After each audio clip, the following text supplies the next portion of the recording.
Anong mensahe ang kailangan marinig ng mga Capricorn sa buong week na to? Pwedeng nangyayari na itong magiging reading o mangyayari pa lang. Kung hindi man para sa inyo itong magiging reading, di baka para sa someone na malapit sa inyo o sa kakilala niyo mismo. Baka may lumabas na gender mamaya, gawin niyo na lang energy, masculine at feminine energy. Pwede rin naman na huwag niyo nang pansinin ang gender. Hindi ko masasabi kung anong magiging reading, kung positive ba o negative. Depende sa anong mapipick up kong energy. Walang masama kung papanorin ang Sun, Moon at Rising sign kasi baka din man sa mga yan ay mag-resonate na sa sitwasyon nyo. So, ang bida natin ay ito. Babae. Pwede rin naman lalaki kung introvert, pero mas tatama tong reading natin sa babae.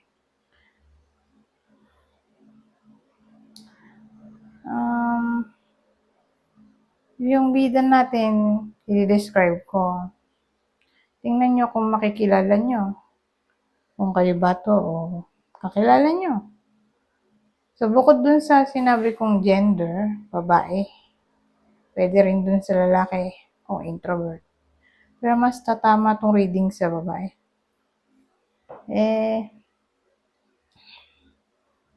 Pwedeng kasal na siya. May anak. Mayaman. So, kunin nyo lang yung clue na tingin nyo sa sitwasyon nyo o sa kakilala nyo. Kung di mayaman, may business. Kung walang business, may career.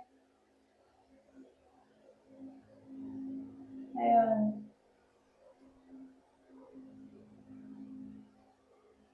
Ano to?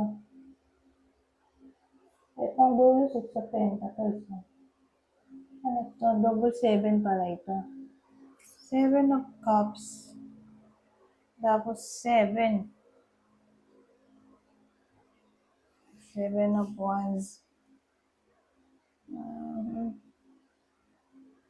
Anong meron dito?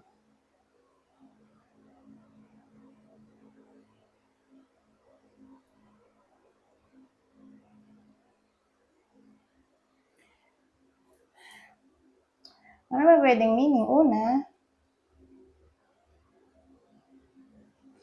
binibigyan kay yung iba sa inyo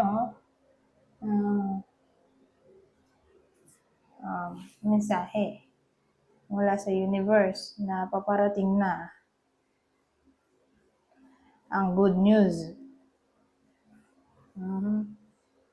May good news daw na paparating para sa iba sa inyo. Hindi man literally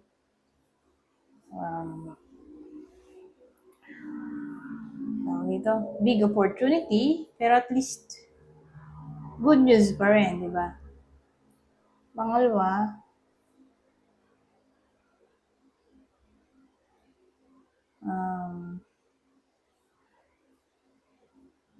sabihin natin dun sa magkarelasyon, may give and take relationship na. Okay? Kung sakali man nawala. Okay? Kung some reason nawala ang pagmamahal nyo sa isa't isa, don't worry, may give and take relationship na dito. Ngayon, yung pangatlong senaryo,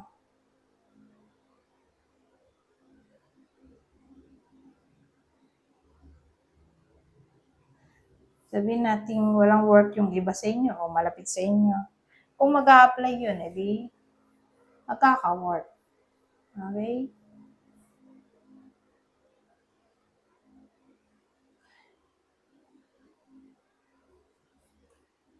New employment.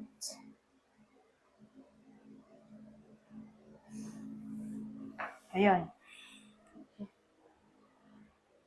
Anyways, mahaba pa yung oras. Dun sa relationship na may give and take tawag dito. Dun sa love reading na may give and take relationship. Ito yung possible partner. A person. Capricorn. Aries, Libra, Leo. Sabihin natin hindi tumama sa inyo itong reading di baka tumama dun sa someone na kakilala nyo o idol. Ito yung possible zodiac sign niya. Aquarius, Leo, o kapwa Capricorn.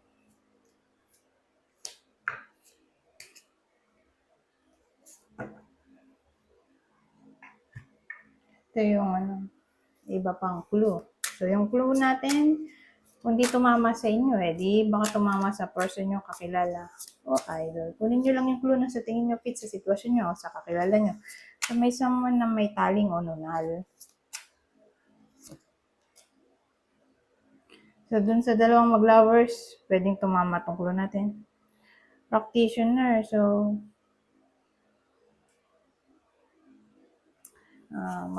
may mataas na posisyon o mataas ang pinag-aralan like law, doktor.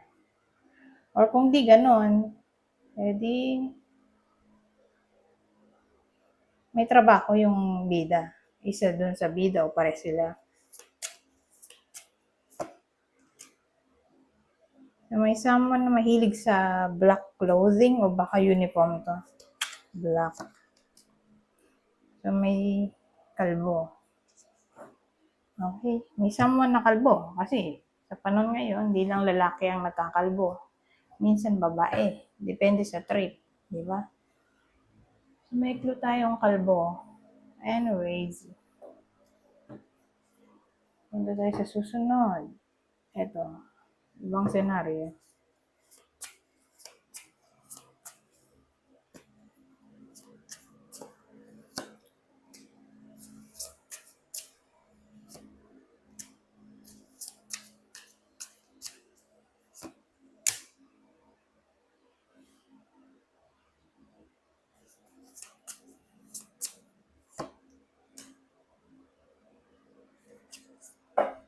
So, dito sa case naman na to, ang bida natin ay ito. So, yung bida natin, katulad lang din sa sinabi ko kanina, yung description. Pero naiba lang dito sa part na to kasi ito mas matanda dun sa kanina. So, sa unang spread natin, possible ang edad ay teenager to 29 years old. Dito naman mga 40 to 59 years old. So again, same description. Naiba lang ng age.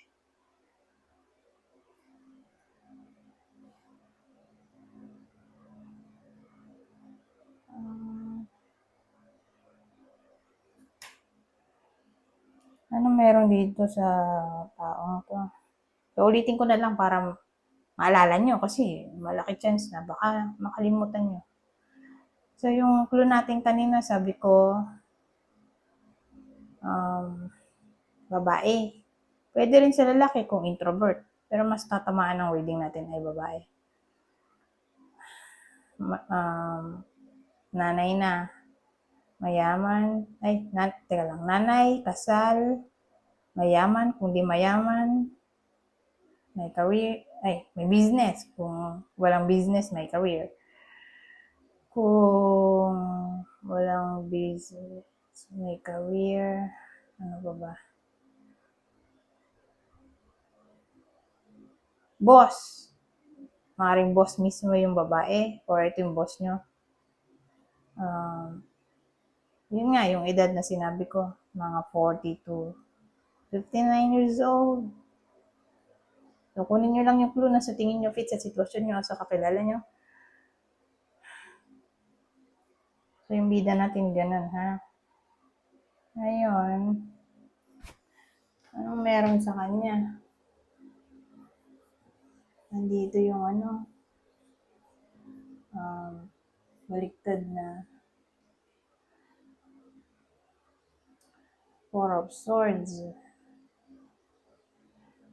Dito rin yung upright na Nine of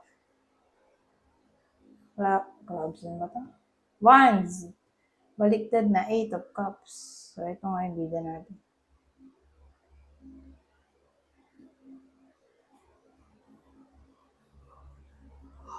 So, anong meron? Ang dating kasi, parang na-stuck yung, ayun pa nakalagay yung stuck. Na-stuck yung bida.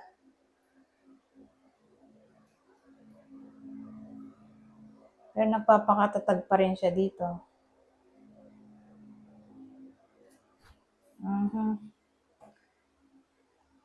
So, saan siya na-stuck? So, probably dito. Sa 8 of Cups na bumaliktad. Parang di siya sure sa kanyang future.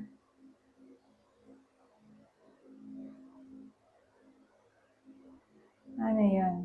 Di ba medyo malabo? Ano to?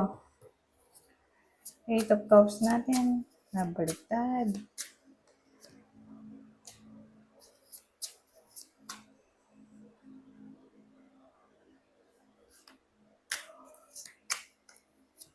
Maring may iba pa yung sinabi ko. Depende dito sa lalabas.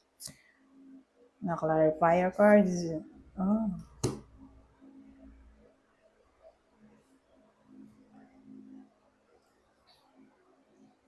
Seven of Cups, oh.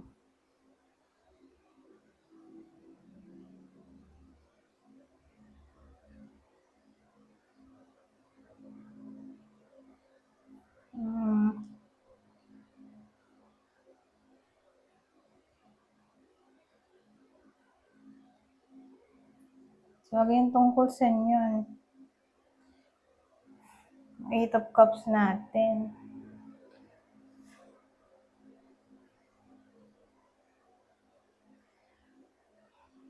Kasi yung dating mukhang may trust issues yung tao dito. Yung bida natin. Trust issues.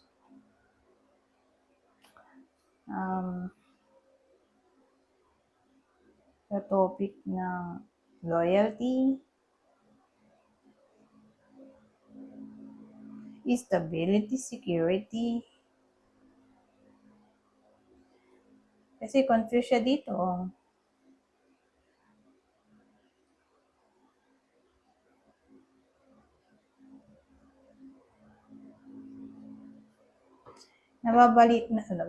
Nababalutan ng illusion ang kanyang sense of judgment. So again, feeling stuck yung babae.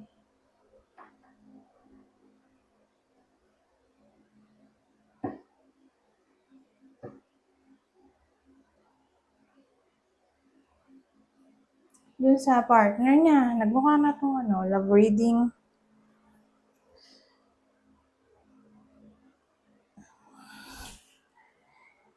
May trust issues siya. Parang pino-question niya yung reliability at dependability niya sa partner niya.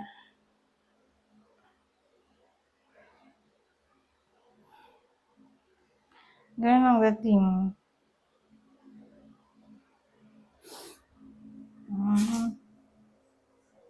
Kino-question niya yung motibo,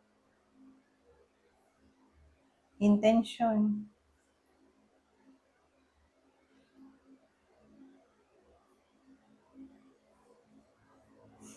Anyways. So in short, parang siyang may trust issues dun sa partner niya. Either nangyayari na to o mangyayari pa lang. Pero kung nangyayari na to, tuloy-tuloy lang yung ganitong sitwasyon hanggang ngayong week. Ngayong week lang naman. Hindi naman siya forever. Pero kung mangyayari pa lang, edi beware sa possibility na ng ganito na baka ma-feel ng iba sa inyo. Parang nagdududa sila sa motibo ng partner nila sa kanila o intention. Anyways, since love reading to, yung possible partner o person ng Capricorn, Sagittarius, Cancer o Gemini. Sabihin natin hindi tumama sa inyo yung reading, edi baka tumama sa someone na malapit sa inyo, kakilala o idol. Ito ang possible zodiac sa inyo. Kapwa Capricorn, Aquarius o isa sa air sign, Gemini, Libra, Aquarius. At yung clue natin, same instruction. Kung di tumama sa inyo tong clue, edi baka tumama sa person nyo, kakilala o idol. Kunin nyo lang yung clue.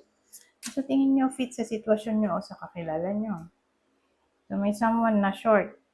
So pag nakita ko yan, sa pananaw ko, yung tao dito, isa sa tao ay dito sa bida. Isa sa bida kasi mag-lover sila eh. Dahil relationship reading to. Isa dyan sa mag-lovers ay ang height ay 5'3". Pababa.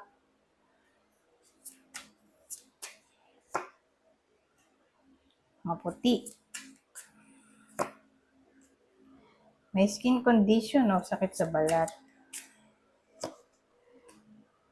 Exaggerated features. Pag nakita ko to, ito yung exaggerate daw eh. May something dun sa tao na sobra, exaggerate. Sobra, sabihin natin sobrang haba ng kuko, ayun. Sobra sa makeup. Sobra sa laki ng tawag doon, hikaw. So basta may sobra sa itsura niya na parang hindi normal. O unique na lang siguro in short. O iba sa nakaugalian.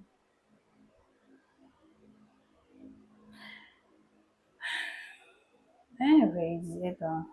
Last, ay hindi pa last na nga ba? Tingnan natin kung last na ba to. Na deck. Kasi may isa pa ako eh. Kaya lang,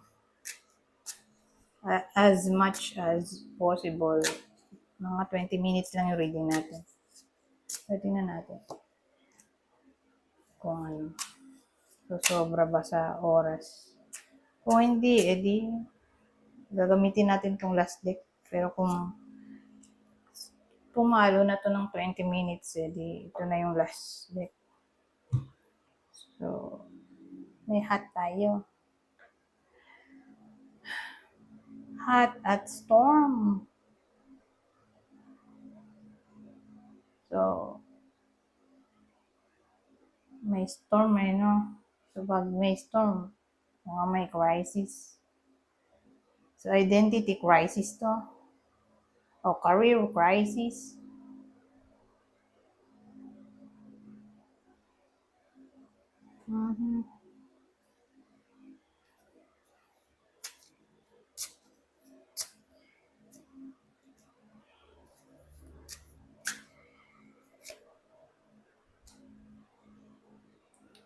Ito, owl.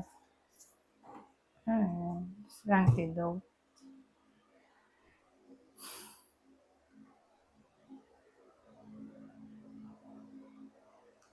Maraming pwedeng case. Sabihin natin, sinaunang way o tradisyon ng panggamot to. Kasi owl ay matanda na, di ba? Parang ganun. So, parang sinaunang panahon ng panggagamot. Ano yun? Herbal? Siguro yung iba sa inyo magko-consult sa ganun. Sabihin natin mga katulad ko, naniniwala sa mga knowledge na tawag dito, naimbento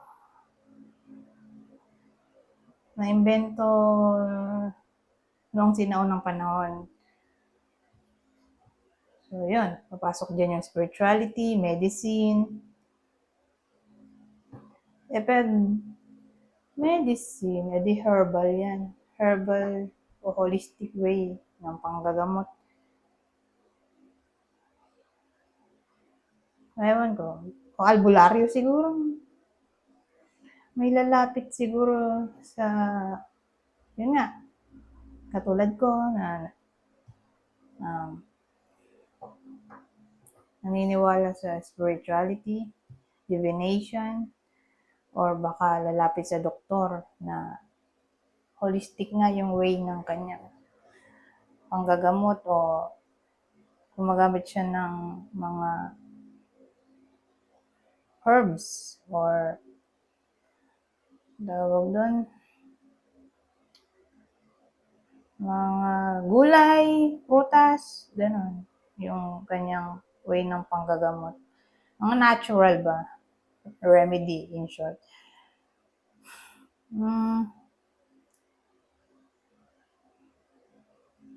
O albularyo. So, yan. May iba sa inyo or kakilala nyo maaaring lumapit o mag-aral ng mga ganong sinabi ko, ha? Ganong subject. Ay, 21 minutes na pala to. Since 21 minutes na to, mag-end na ako. Hindi ko nagagamitin yung last deck. Ito sana. Kaya lang, masyado nung mahaba. I-cut ko na to. Anyways, hanggang dito na lang. Goodbye. For now.